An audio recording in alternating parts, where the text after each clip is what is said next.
ആന്ധ്രാപ്രദേശിലെ ഒരു ബ്രാഹ്മൺസ് കുടുംബത്തിലാണ് ആ പെൺകുട്ടി ജനിച്ചത്. വളരെ ചെറുപ്പത്തിലെ അതിമധുരമായി പാടാനുള്ള കഴിവ് ജന്മനാ കിട്ടി. ആ കുട്ടിയുടെ ചേച്ചിയും മധുരമായി പാടും. ചേച്ചി സംഗീതം പഠിക്കുന്നുണ്ട് വീടിൻ്റെ അടുത്തുള്ള ഒരു നർസറി വിദ്വാൻ്റെ അടുത്താണ്. അവസാനം അമ്മ പറഞ്ഞു, എന്നാൽ മോളും കൂടി പോയിക്കോ, കുറച്ച് സംഗീതം പഠിക്കാമല്ലോ. അങ്ങനെ ഈ നർസറി വിദ്വാൻ്റെ അടുത്ത് ഈ പെൺകുട്ടി എത്തി. അനിയത്തിയെ കൊണ്ട് അദ്ദേഹം പാടിപ്പിച്ചപ്പോഴാണ് അദ്ദേഹം അത്ഭുതപ്പെട്ടത്. ആഹാ, എത്ര മനോഹരമായിട്ടാണ് ഈ കുട്ടി പാടുന്നത്. അദ്ദേഹം പറഞ്ഞു, നീ സ്വരങ്ങളൊന്നും പഠിക്കണ്ട, അതൊക്കെ നിനക്ക് ജന്മനാ കിട്ടിയിരിക്കുകയാണ്, നമുക്ക് കീർത്തനം തൊട്ട് തുടങ്ങാം. ആലോചിച്ച് നോക്കൂ, കീർത്തനത്തിലൊക്കെ എത്തണമെങ്കിൽ എത്രയോ സംഗീതത്തിൻ്റെ പാഠങ്ങൾ കടന്നു പോകണം. അങ്ങനെ ആ കുട്ടി ആദ്യമായിട്ട് നഗുമോ മൂകനലെ എന്ന ആഭേരി രാഗത്തിലുള്ള കീർത്തനമാണ് അത്രേ പഠിപ്പിച്ചത്. അങ്ങനെ ആ നർസറി വിദ്വാൻ്റെ അടുത്ത് പഠിച്ചുകൊണ്ടിരിക്കുമ്പോൾ പെട്ടെന്ന് അദ്ദേഹം മരിച്ചുപോയി. ഒരു വർഷം തന്നെ തികച്ച് സംഗീതം പഠിക്കാൻ ആ കുട്ടിക്ക് സാധിച്ചില്ല. അതൊരു വലിയ സങ്കടമായി മാറി. കാരണം കർണാടക സംഗീതത്തിൻ്റെ ഇതിഹാസമാകേണ്ടിയിരുന്ന കുട്ടിയായിരുന്നു. ഏതായാലും വീട്ടിൽ വന്നു. പിന്നീട് ആ കുട്ടിയുടെ ദൗർഭാഗ്യം എന്ന് പറയട്ടെ, അച്ഛനും അമ്മയും എല്ലാം മരിച്ചു. അങ്ങനെ പിന്നെ ചേച്ചിയുടെ തണലിലായി ജീവിതം. തൻ്റെ ഈ ദുരവസ്ഥയിലും പ്രാണനായി നിൽക്കുന്ന സംഗീതത്തെ കൈവിടുന്നില്ല. ധാരാളം പാട്ടുകൾ കേട്ടു പഠിച്ചു, അത് പാടി. അങ്ങനെ 1956 ഓൾ ഇന്ത്യ റേഡിയോയിൽ പാടാൻ അവസരം ലഭിച്ചു. അത് നല്ലൊരു മത്സരമായിരുന്നു. ശക്തമായ ആ മത്സരത്തിൽ 2ാം സമ്മാനം കിട്ടി. അത് ഏറെ ശ്രദ്ധിക്കപ്പെട്ടു. പിന്നീട് കോളേജിൽ പഠിക്കുമ്പോൾ, അന്നൊരു 16 വയസ്സൊക്കെ ഉണ്ടാവുകയുള്ളൂ, കോളേജിൽ സ്റ്റുഡൻസ് എല്ലാം ചേർന്ന് ഒരു ട്രൂപ്പ് ഉണ്ടാക്കി. പല പല ഗാനങ്ങൾ മാത്രമല്ല, അവരുടെ പല അഭിനയങ്ങൾ. അതിൻ്റെ ഇടയിൽ ഇടയ്ക്കിടയ്ക്ക് ഈ കുട്ടി മനോഹരമായ ഗാനങ്ങൾ പാടും. അത് ലതാജിയൊക്കെ പാടിയ ഗാനങ്ങളാണ് പാടുന്നത്. അങ്ങനെ പാടുന്ന ഈ കുട്ടിയെ മനോഹരമായ ഈ ഗാനം കേട്ടിട്ട് ചന്ദ്രശേഖർ എന്ന ഒരാൾ വന്ന് പരിചയപ്പെട്ടു. അദ്ദേഹം നല്ലൊരു കലാകാരനാണ്. അദ്ദേഹം പറഞ്ഞു, ഞാൻ മോണോ ആക്ട് ചെയ്യുന്നു. അതായത് ഓരോ വ്യക്തികളെയും പ്രത്യേകം എടുത്ത് അദ്ദേഹം ഓരോ പരിപാടികൾ ചെയ്യും.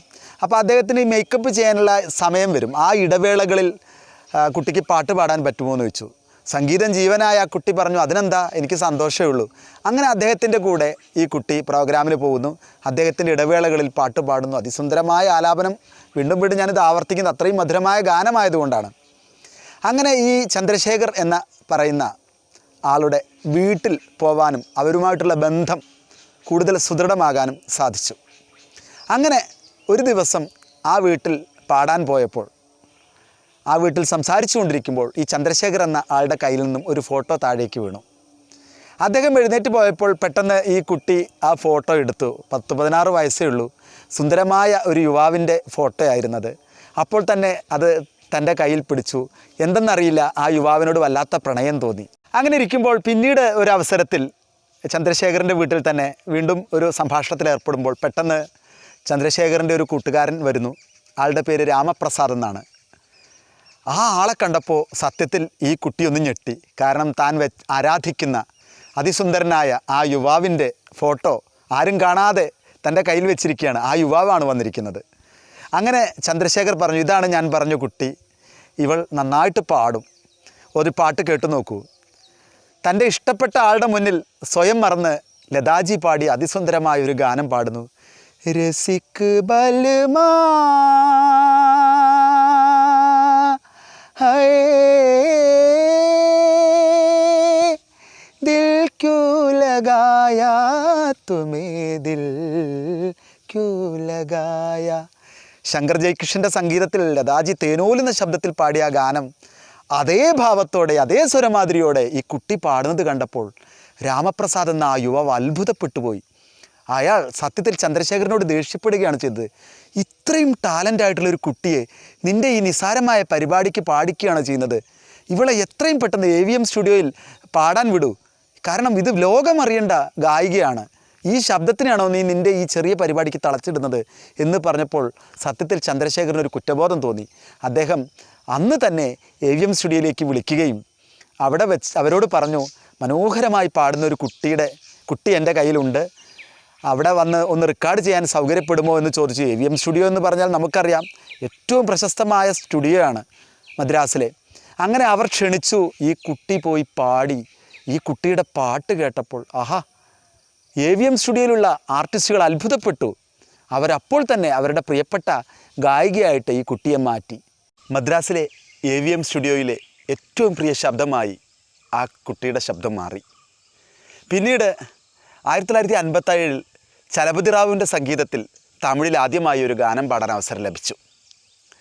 വളരെ ശോകം കലർന്ന ഗാനമായിരുന്നു അത്. വളരെ ഡൈനാമിക്സുള്ള സുന്ദരമായ ആ ശബ്ദം വളരെ ശ്രദ്ധ ആകർഷിക്കപ്പെട്ടു. ഉടൻ തന്നെ തെലുങ്കിലും ഒരു ഗാനം ലഭിച്ചു. അതും വളരെ ദുഃഖം കലർന്ന ഒരു ഗാനമായിരുന്നു. നമ്മളുടെ പ്രിയ മലയാളത്തിലും ആ ഗായികയ്ക്ക് പാടാൻ അവസരം ലഭിച്ചു. അതും ആദ്യ ഗാനം വളരെ ശോകാർദ്രമായിരുന്നു. പക്ഷേ പിന്നീട് എത്രയെത്രയോ ഗാനങ്ങളാൽ ആ ഗായിക ദക്ഷിണേന്ത്യയും ഉത്തരേന്ത്യയും നിറഞ്ഞു. പ്രിയപ്പെട്ടവരെ, ഞാനിന്ന് പറയുന്നത് മറ്റാരെക്കുറിച്ചുമല്ല, നമ്മുടെ ഏറ്റവും പ്രിയങ്കരിയായ ദക്ഷിണേന്ത്യയുടെ വാനമ്പാടിയായ, ദക്ഷിണേന്ത്യയുടെ പൂങ്കുയിലായ, ദക്ഷിണേന്ത്യയുടെ എല്ലാമായ നമ്മുടെ ജാനകിയമ്മയെക്കുറിച്ചാണ്. ജാനകിയമ്മയുടെ തുടക്കകാലമാണ് ഞാൻ നിങ്ങളുടെ മുന്നിൽ മറനീക്കി പുറത്തു കൊണ്ടുവന്നത്. എത്രയെത്രയോ ഗാനങ്ങൾ ജാനകിയമ്മ പിന്നീട് പാടി. ദേശീയ അവാർഡുകൾ, സംസ്ഥാന അവാർഡുകൾ, എല്ലാ ദക്ഷിണേന്ത്യൻ ഭാഷകളിലും സംസ്ഥാന അവാർഡുകൾ. ജാനകിയമ്മ വാരിക്കൂട്ടിയ ബഹുമതിക്ക് കണക്കില്ല. മധുരോധരമായ ജാനകിയമ്മയുടെ ശബ്ദം കേട്ടിട്ട് നമ്മളുടെ ഭാവഗായകൻ ജയേട്ടൻ പറഞ്ഞത് പെരിയാറിൻ്റെ ശാലീനതയാണ് ജാനകിയമ്മയുടെ ശബ്ദത്തിനെന്നാണ്. അങ്ങനെ നമ്മളുടെ എല്ലാം ഹൃദയത്തിലിരിക്കുന്ന ജാനകിയമ്മ ഏത് കൊച്ചു കുഞ്ഞിൻ്റെ ശബ്ദത്തിലും, പ്രായമായവരുടെ ശബ്ദത്തിലും, ഒരു 16കാരൻ ആയ ആൺകുട്ടിയുടെ ശബ്ദത്തിലും, ഏത് ശബ്ദത്തിലും ജാനകിയമ്മ പാടുന്നു. ജാനകിയമ്മയെപ്പോലെ ചിരിച്ചുകൊണ്ട് പാടാൻ മറ്റൊരു ഗായികയ്ക്ക് കഴിയില്ല എന്നുള്ളതാണ് ഒരു സത്യം. ഓരോ പാട്ടിലും, ഒരു തമിഴ് പാട്ടിൽ ജാനകിയമ്മ ഓരോ വരികളിലും ഓരോ ചിരിയാണ് ചിരിക്കുന്നത്. അത്രയും സുന്ദരമാണ് ജാനകിയമ്മയുടെ ആലാപന മികവ്. നമ്മളുടെ ചിത്രചേച്ചിയുടെയൊക്കെ മാനസിക ഗുരുവാണ് ജാനകിയമ്മ. ജാനകിയമ്മയുടെ കാര്യം ഓർത്തു പറയുവാൻ കാരണം മറ്റൊന്നുമല്ല, യമുനാ കല്യാണി രാഗത്തെക്കുറിച്ചാണ് നമ്മൾ പരിചയപ്പെടുത്തിയിരുന്നത്. ബാബുക്ക ഈണമിട്ട് പി ഭാസ്കരൻ സാറിൻ്റെ വരികളിൽ മൂടുപടം എന്ന സിനിമയിൽ അതിമനോഹരമായി യമൻ കല്യാണി രാഗത്തിൽ ഒരു ഗാനം ചെയ്തിട്ടുണ്ട്. അത് നമ്മളുടെ പ്രിയങ്കരിയായ ജാനകിയമ്മയാണ് പാടിയിരിക്കുന്നത്.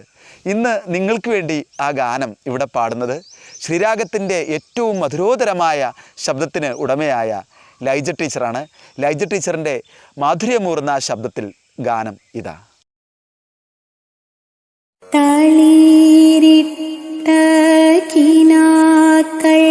തൻ താമരമാല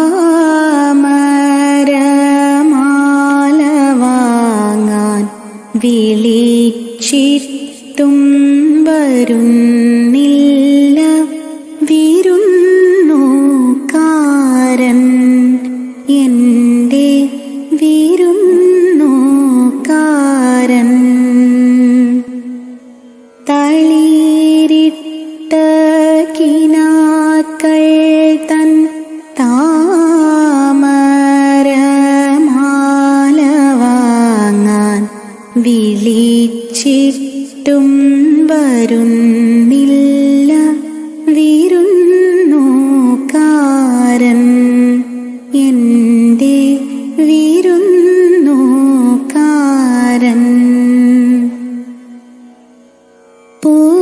പൂനുള്ളി പൂനുള്ളി കൈവിരൽ കുഴഞ്ഞല്ലോ, പൂക്കാരി മലരെ നീയാർക്കു വേണ്ടി.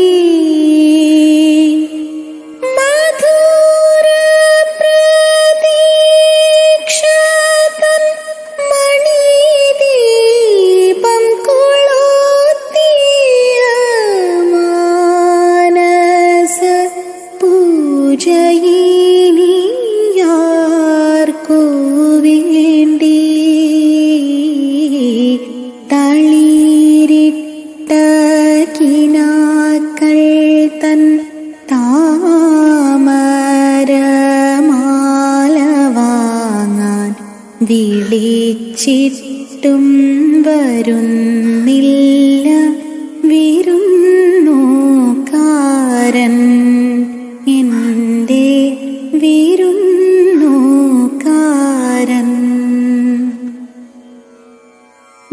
മാധുര്യമൂർന്ന ശബ്ദത്തിൽ ഈ ഗാനം നിങ്ങൾ കേട്ടുവല്ലോ. ഈ ഗാനം നിങ്ങൾക്ക് ഇഷ്ടപ്പെട്ടു എന്ന് തന്നെ കരുതുന്നു. NSK രാഗപരിചയത്തിൽ സംഗീതത്തിൻ്റെ പുത്തൻ വിശേഷങ്ങളുമായി വീണ്ടും വരാമെന്ന് മാത്രം പറഞ്ഞുകൊണ്ട് നിങ്ങളുടെ സ്വന്തം നിലമ്പൂർ സുനിൽ.